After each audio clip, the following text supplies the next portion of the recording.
అన్న diamond watch అడిగా కదా, తీసుకో. గుర్తుంచుకొని తెచ్చావన్నమాట. వాణి వాణి,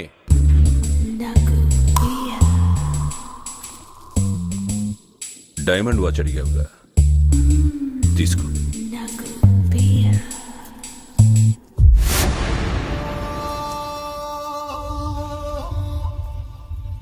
ఏయ్, లోపలికి వెళ్ళు. వచ్చిన పని మర్చిపోయినట్టున్నావు. చిన్న తలనొప్పి వచ్చిందన్న.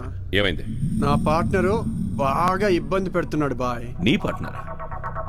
నీకు పార్టీ టికెట్ ఇప్పించాడు, ఎలక్షన్లో డబ్బు ఖర్చు పెట్టాడు, నిన్ను మినిస్టర్ని చేశాడు. అటువంటిది వీటన్నిటితో పాటు నా వీక్నెస్లు తెలుస్తాయి కదా, ఆడుకుందాం అనుకుంటున్నాడు. తీసేస్తే పోలా? ఇంకోసారి ఆలోచించి చూడు. మనకంటే రాజకీయంగా బలంగా ఉన్నవాడు, బాగా డబ్బుంది, ఒకప్పుడు మనకి దేవుడు లాంటి. అందుకే ఆ దేవుడి దగ్గరికే పంపిద్దాం. నువ్వు ఇంతగా చెప్పావుగా, నేను చూసుకుంటాను. వస్తాను బాయ్. అబ్బా, వాడి బిజినెస్ పార్ట్నర్ అపోజిషన్లో చాలా స్ట్రాంగ్. వాడిని మనం వేసామనుకో అందరూ మన మీదకే వస్తారు. భయపడుతున్నావా భయపెడుతున్నావా? భయం గురించి కాదబ్బా, మన చేతికి రక్తం అంటకుండా బాంబే నుంచి మనుషులను పిలిపిస్తాను. బాంబేనా?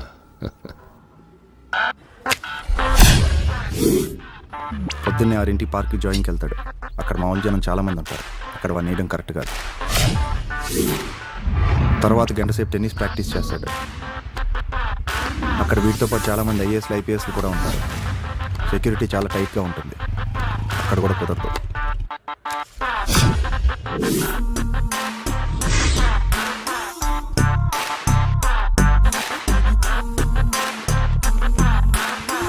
తొమ్మిది గంటలకి ఇంటి దగ్గర నుంచి ఆఫీస్ బయలుదేరతాడు. అక్కడ అస్సలు కుదరదు.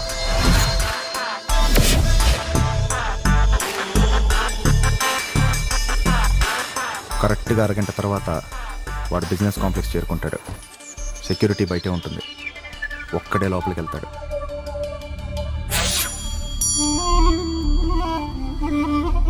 లిఫ్ట్లో కూడా ఎవరిని రానివ్వరు.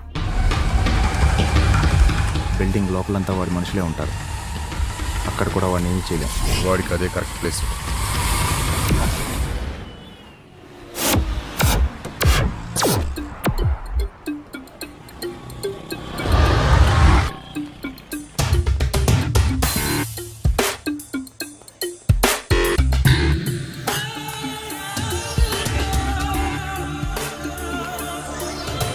Excuse me. Please. Thank you.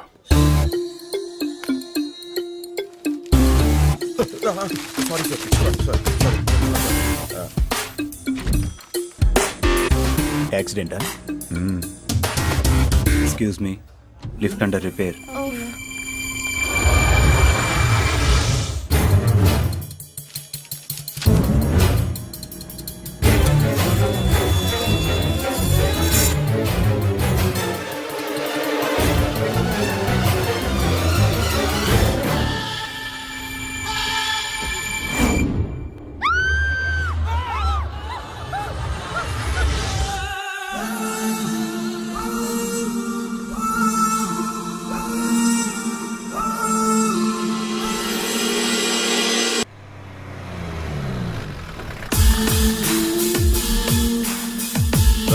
రారాయుడు, కూర్చో. నీ పోటుకి ఎదురే లేదు. ఇంత కరెక్ట్గా నువ్వే వెయ్యగలవు. వాణ్ణి వెయ్యడానికి ముంబై నుంచో బీహార్ నుంచో మనుషుల్ని పిలిపిద్దామన్నావు కదరా. రైట్ టైంలో పని పూర్తి చేసి దర్జాగా వచ్చా. చూడు, ఏ రైటు, నువ్వు ఎక్కడో ఉండడం ఎందుకు? నా దగ్గరే మాతో పాటే ఉండొచ్చుగా. నేనేదైనా నాకు ఇష్టమైందే చేస్తాను. వస్తాను బాయ్.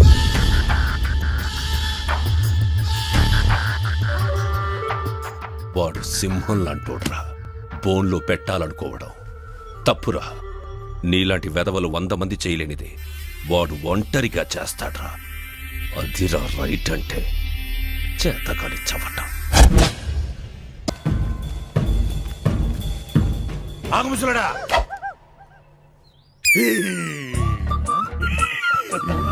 ఏంటిదంతా సిగ్గా నేను అడగలేను కానీ నువ్వు అడుగు